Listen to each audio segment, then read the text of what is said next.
అడవిలో ఒక కాకి ఉండేది. ఒకరోజు సరస్సులో అందమైన తెల్లని రెక్కలు ఉన్న హంసను చూసి దగ్గరకు వెళ్ళి, అరే బ్రో, ఎంత అందంగా ఉన్నావు, హ్యాపీగా జీవిస్తున్నావు.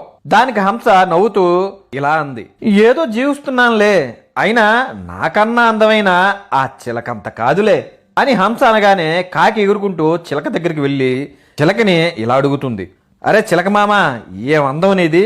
వెంటనే చిలక, నేను అందగాడినే, కానీ నెమలిని మించిన అందం ఏం కాదులే.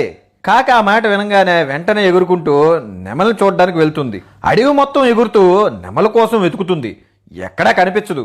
తిరిగి తిరిగి అడవికి చివర ఒక బంగ్లాలో ఉందని తెలుసుకొని హుటాహుటిన అక్కడికి వెళ్తుంది.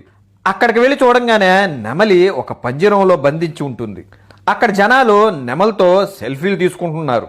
కాకి ఆశ్చర్యపోతూ దగ్గరికి వెళ్ళి, అరే నువ్వు చాలా ఫేమస్, నువ్వు నీ అందం, అబ్బా ఒక సెలబ్రిటీవి. కాకి అలా అనగానే నెమలి నిట్టూరుస్తూ తల ఉంచుకొని బాధతో, ఏం లాభం, అందంగా ఉన్నాను కాబట్టే నాకు ఈ కష్టాలు.